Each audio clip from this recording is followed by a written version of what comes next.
A geração de valor no mundo moderno não é mais determinada pelos bens de investimento de capital fixo, como era durante a primeira e segunda, e até no início da terceira Revolução Industrial.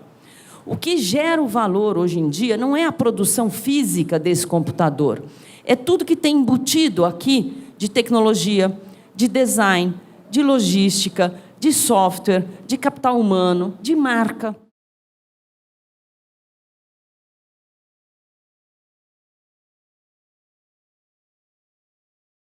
Bom dia a todos, vou tentar ser rápida e dizer, para começar, que tenho um imenso prazer de estar aqui, principalmente por conta da proposta de debate. Quer dizer, a ideia de um projeto de desenvolvimento é algo que não se fala nesse país há muito tempo.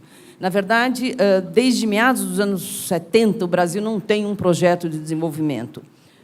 Os mais velhos aqui vão lembrar que a gente entrou em crise no final do milagre, meados dos anos 70, e ficamos até meados dos anos 90 nos debatendo com a questão da hiperinflação, da dívida externa, da dívida interna, do déficit público, da transição da ditadura militar para um processo democrático. E durante este período, as questões, as heranças do passado, do período do milagre, absorveram todas as energias da sociedade brasileira. Nós tivemos um pequeno interregno, que infelizmente durou muito pouco, que foi no início dos anos 2000, onde a ilusão das commodities, a ilusão de que poderíamos crescer eternamente e a ilusão de que tínhamos incorporado 30 milhões de brasileiros na classe média, nos levou a um determinado tipo de orgulho nacional, aliás, muito parecido com o período do milagre, que se revelou também, infelizmente, algo bastante ilusório.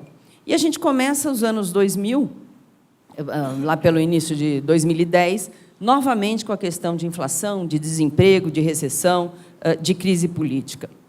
E agora, em pleno 2019, a pauta é o déficit da Previdência. É óbvio que a questão da Previdência é uma questão fundamental, é uma questão que precisa ser enfrentada. Não vou entrar aqui no debate da Previdência, se tem que ser assim ou assado, mas, independente do aprofundamento de como resolver a questão da Previdência, é muito claro para mim de que resolver a questão da Previdência é uma questão necessária, porém absolutamente insuficiente. Mais uma vez, nós estamos girando em torno de um problema herdado do passado e a gente ignora completamente uma estratégia e um pensamento para o futuro, né? Então, é nesse sentido que a questão do por que a gente precisa de um projeto de desenvolvimento se coloca. E a principal razão do porquê a gente precisa de um projeto de desenvolvimento é porque os problemas atuais que vão se colocar, que já estão se colocando, aliás, há muito tempo, vão ser muito diferentes dos problemas que prevaleceram um tempo atrás. Na verdade, a ideia de que basta arrumar o déficit público, basta arrumar a questão da Previdência e a gente pode continuar fazendo mais do mesmo, é uma ideia absolutamente falsa. A gente já sabe que a nossa infraestrutura é precária, que a gente não tem estrada, que a gente não tem porto, que a gente tem problemas urbanos terríveis de saneamento. A gente já sabe que, se o país voltar a crescer a taxas mais elevadas, a gente corre o risco de novos apagões, né? Quer para escoar a safra, quer nos nossos portos, quer nos aeroportos. A gente sabe que o investimento está atrasado como um todo. A gente sabe que o nosso sistema tributário é um sistema tributário que é absolutamente impeditivo do Brasil ter uma concorrência internacional em parâmetros que nos permitam ser um player de verdade internacional. A gente sabe que o nosso sistema educacional está completamente defasado. Nós temos questões no sistema educacional ainda dos anos 40, dos anos 50, e muito menos ainda estamos preparados para as novidades que o mundo atual nos impõe. Mas resolver tudo isso ainda é insuficiente. Ainda não seremos um país com capacidade de crescimento sustentável, mesmo se a gente fazer esse dever de casa, que é um dever de casa que nós já devíamos ter feito há muito tempo. Por que isso? Porque enquanto a gente se enrolou nos problemas e nas questões, todas essas que eu superficialmente coloquei, a economia internacional passou por processos intensos de mudança estrutural. O significado do que é uma sociedade industrial hoje é radicalmente diferente do que era nos anos 70, do que era nos anos 80 e até mesmo nos anos 90. Hoje, menos de 20 anos, menos de 30 agora, anos depois, o que é uma sociedade industrial não tem nada a ver com o que era no início dos anos 90. O mundo está mudando, enquanto a gente está paralisado, o paradigma produtivo internacional mudou. A primeira mudança já foi no início dos anos 70, com a terceira Revolução Industrial. Eu não vou entrar aqui em detalhes, porque eu tenho pouco tempo, mas essa terceira Revolução Industrial, que botou a tecnologia da informação, quer dizer, tornou o mundo digital, mudou, já naquele momento, radicalmente o mundo. E o que mudou? Mudou, primeiro, porque os ciclos de inovação se aceleraram de uma forma muito mais radical do que na primeira e na segunda Revolução Industrial. Segundo, porque a velocidade da difusão das inovações também mudou. Eu tenho... Agora aqui eu vou fazer um... eu acho que eu consigo. Eu tenho aqui 3 slidezinhos para mostrar para vocês. Quer dizer, os telefones fixos demoraram 136 anos para chegar nesse smartphone que todos vocês têm.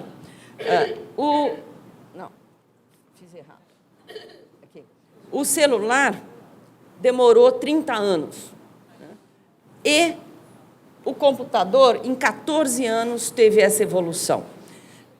Mais ainda, se vocês verem o tempo que cada um desses novos produtos demorou, e eu estou demorando mais ainda aqui, eu vou desconto, pronto, é só isso. Eu mudei aqui a apresentação exatamente porque eu estou sem mão. Mas, se vocês verem o tempo que cada um desses novos produtos tecnológicos demorou para atingir 50 milhões de usuários, é algo inacreditável. Quer dizer, o telefone demorou 75 anos e um joguinho Angry Birds demorou 35 dias para atingir 50 milhões. Obviamente, aqui tem milhões de folclores, podia dar milhões de exemplos, eu não vou entrar nisso, mas o que é importante é dizer o seguinte: o que tem por trás disso? Não é só uma questão de velocidade, não é só questão de que cada dia tem um produto novo que a gente precisa aprender, comprar, consumir e eventualmente usufruir. Na verdade, é uma mudança de paradigma produtivo. A geração de valor, e aqui está o cerne do que eu quero dizer para vocês hoje. A geração de valor no mundo moderno não é mais determinada pelos bens de investimento de capital fixo, como era durante a primeira e segunda, e até no início da terceira Revolução Industrial. O que gera o valor hoje em dia não é a produção física desse computador, é tudo que tem embutido aqui de tecnologia, de design, de logística, de software, de capital humano, de marca, né? Muito mais vale o que tem uma marca Apple do que, provavelmente, o custo de uma fábrica física onde eu produzo fisicamente o computador.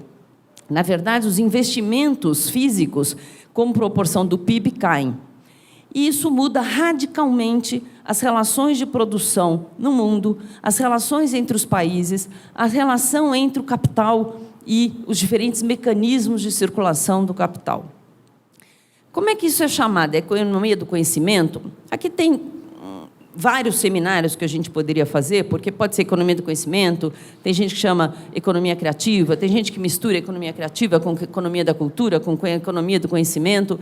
Eu não vou entrar em cada uma dessas definições teóricas, até porque a Carla está aí, ela sabe muito mais do que eu. Mas o que eu acho importante é a gente dizer o seguinte: em primeiro lugar, a fronteira entre serviço e manufatura não existe mais, ou cada vez diminui e, em muitos aspectos, foi abolida. Você não separa mais o que é uma empresa de serviços do que é uma empresa de manufatura. Uma Apple é o quê? Uma empresa de serviço ou uma empresa de manufatura? Ela é os dois, né? Ela é os dois e, se você pensar numa turbina de avião, a Rolls-Royce é uma empresa de manufatura que faz turbinas de avião? Não, ela é de serviço. Hoje em dia, as empresas alugam a turbina, elas não compram mais a turbina. Então, a diferença entre serviços e indústria é uma diferença que deixa de existir. Cada vez mais, as manufaturas incluem o serviço como algo extremamente importante da sua atividade. E, quando eu falo serviço, é serviço de toda a natureza, né? Desde serviços de logística, desde serviços de design, de serviços de branding, de marca, de software, de todas as áreas. Mesmo as indústrias consideradas de baixa tecnologia são indústrias que têm que incorporar serviços e inovação permanentemente. E aqui eu estou falando de qualquer indústria. Pode ser uma sandália havaiana, que incorpora design, pode ser de mesa, que tem que ter um vidro XPTO mais ou menos sofisticado, uma empresa de copo, que tem que ter o design assim ou assado. Ou seja, os gastos em conhecimentos considerados não científicos têm uma importância extremamente importante. Portanto, a inovação é o DNA do processo produtivo atual, é o DNA deste novo paradigma produtivo, e as manufaturas modernas investem pesadamente nisso. Por que isso é importante? Porque isso muda radicalmente a forma que as empresas competem, que os países competem. Isso muda radicalmente a forma como as cidades se reaglutinam, se reinventam, se reestruturam. Cainha vai falar mais sobre as cidades. Mas o impacto disso é absolutamente radical. Por quê? Porque esse processo vem junto com um processo de intensificação da globalização. A gente estava brincando aqui, tem gente que é contra a globalização. A globalização existe desde que o homem é homem. Não dá para ser contra a chuva. A gente pode aproveitar da chuva, a gente pode entender a chuva, a gente pode se defender mais ou menos da chuva, mas não dá para ser contra a chuva. Os vikings faziam globalização, os romanos faziam globalização. O problema é que a globalização ganha uma velocidade e uma intensidade avassaladora. E, portanto, isso tem impactos os mais diversos, a gente não vai ter tempo para falar, mas fundamentalmente no emprego. Por quê? Porque a indústria de transformação sai dos grandes centros urbanos, a indústria de transformação saiu de Londres, saiu de Barcelona, saiu de Manchester, saiu de vários polos manufatureiros importantes e foi para a China no início e para a Ásia em geral. Na verdade, algo importante precisa ser dito sobre esse movimento. 22 milhões de empregos em fábricas desapareceram entre 1995 e 2002. Vocês vão dizer, tá vendo? Foi tudo para a China. Não, não foi tudo para a China. Apenas 20% foi realocação de empregos para essas fábricas que, sim, foram para a China. Na verdade, o restante foi ganho de produtividade. E eu estou falando isso até 2002, quando o processo ainda estava muito no seu início. Mas o importante é o seguinte, os serviços já respondem por 55% do valor dos produtos. E esta parte é a parte nobre do valor dos produtos. Esta parte é a parte que gera valor e é a parte que gera emprego. Por quê? Porque fabricar hoje em dia é muito barato. Fabricar hoje em dia é cada vez mais barato. Fabricar hoje em dia cada vez precisa menos de mão de obra. Nós temos um processo que está levando a uma robotização, está levando a uma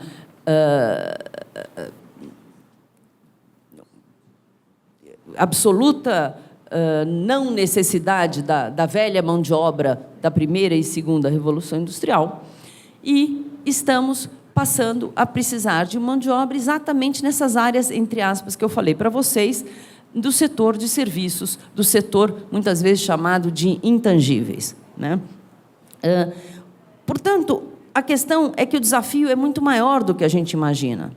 Porque não adianta a gente dizer, não, vamos reindustrializar o Brasil, vamos fazer as pontes, as estradas, vamos fazer com que todo mundo deixe de ser analfabeto funcional, vamos criar condições de ter energia suficiente, e aí a gente entra nessa onda que está o mundo atual.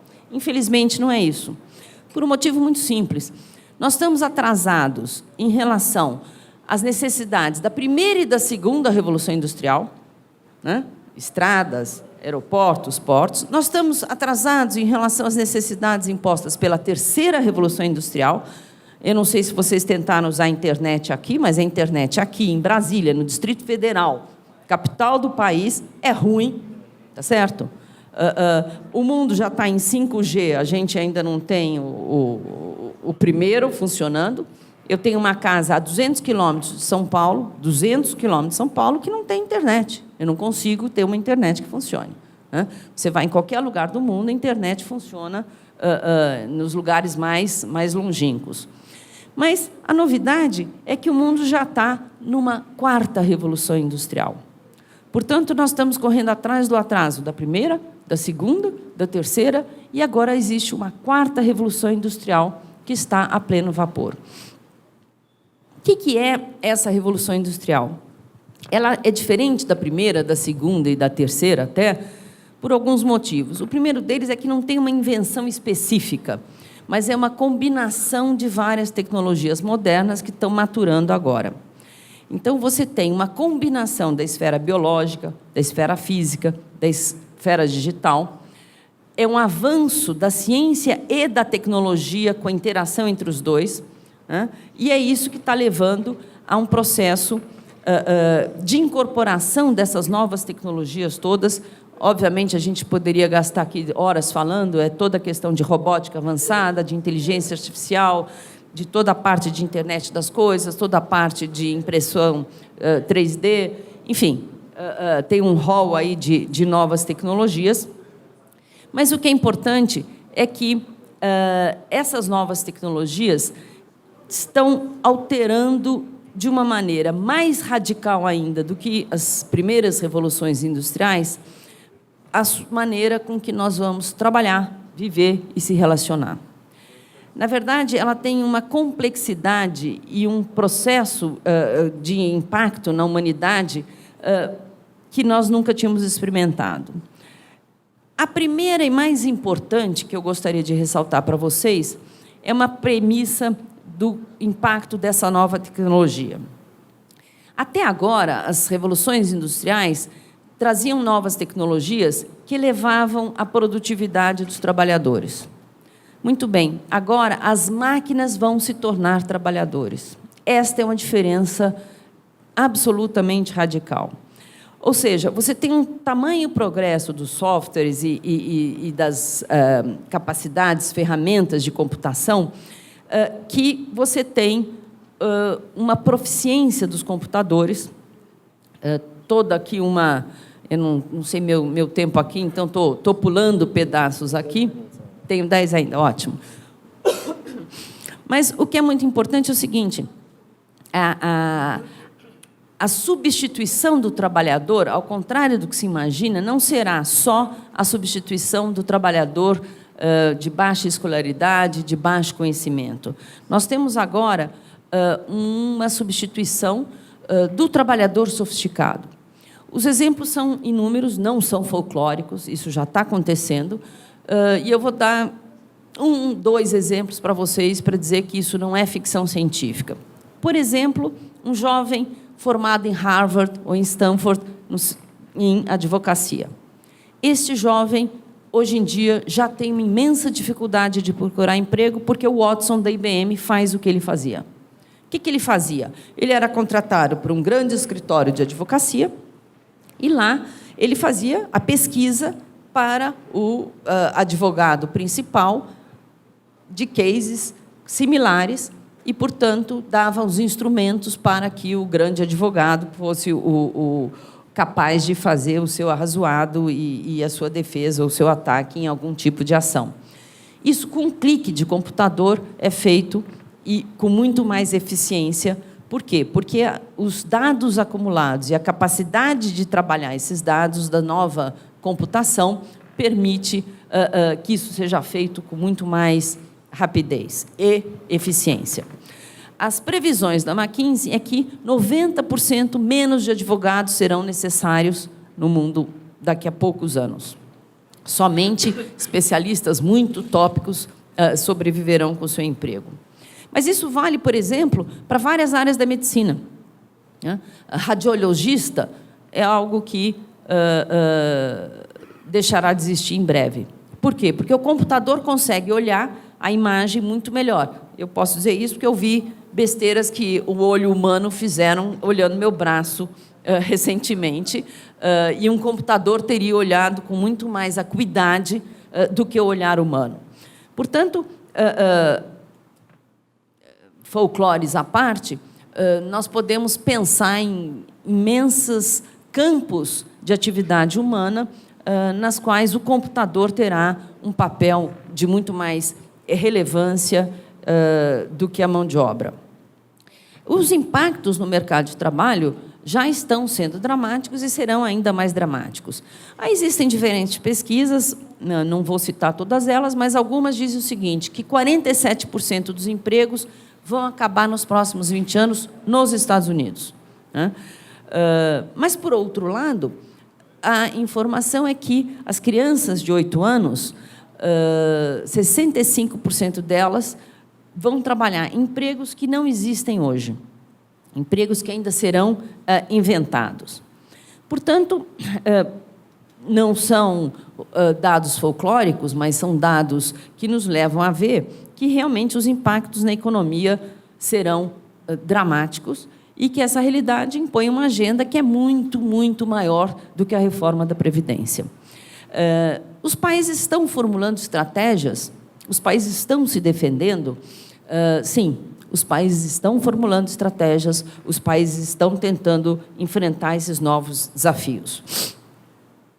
A questão da economia criativa foi a forma como o Reino Unido começou a se defender já em final dos anos 90, da imensa perda de empregos que eles tiveram por conta da transferência da manufatura que saiu da Inglaterra e foi para, na época, na China. É uma estratégia governamental articulada entre os diferentes ministérios, quer dizer, foi uma pauta, comparando com o que seria o nosso governo federal, pensando em fortalecer exatamente os setores que seriam setores ligados a novas tecnologias e criatividade, que seriam setores capazes de fazer, desenvolver, exportar e gerar emprego, exatamente naqueles setores que eu vinha falando, que são setores que hoje em dia geram o valor na indústria. Então, é toda a parte de tecnologia, toda a parte de marcas, de design. É interessante pensar que o Reino Unido fez essa política de uma forma explícita. Foi uma carta de governo. Os Estados Unidos também fez, de certa maneira, essa política, sem ser explicitamente, mas fez investindo em novas tecnologias, fez reordenando o papel das suas universidades e a relação das universidades com as empresas, de forma a entrar nessas novas tecnologias. A China também fez.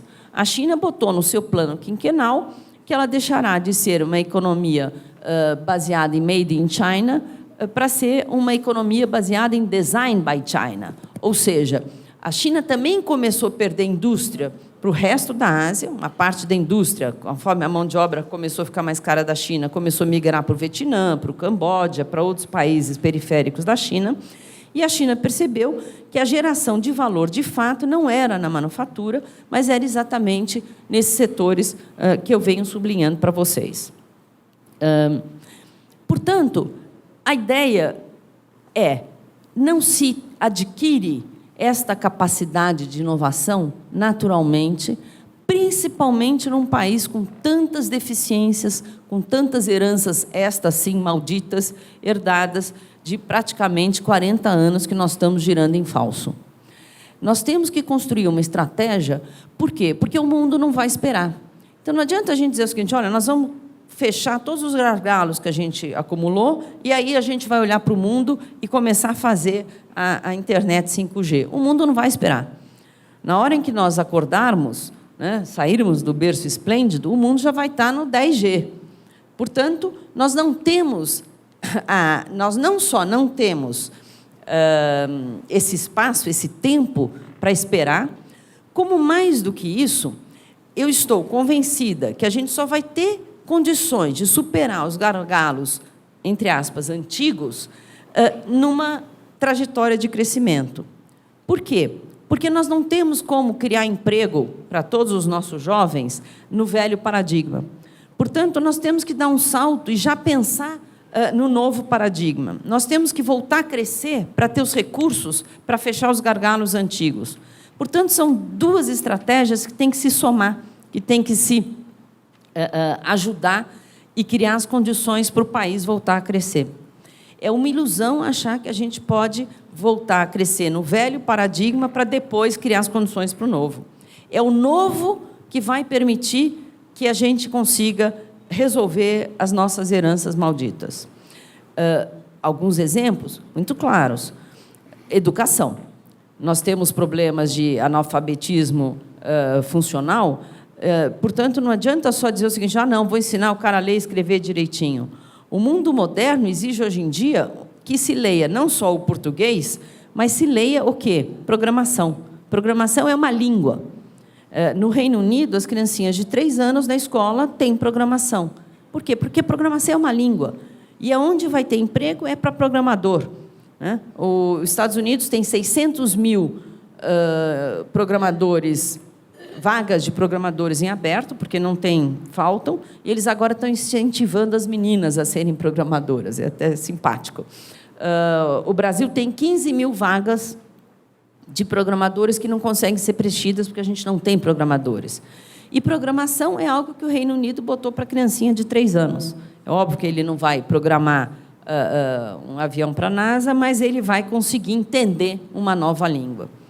Então, exemplos em todos os segmentos da sociedade, a gente tem que pensar, e é isso que eu espero que vocês, enquanto ativistas, militantes e líderes nas suas comunidades, possam pensar a cada momento como nós podemos fazer essa ponte usando o futuro para resolver os nossos problemas do passado. Obrigada.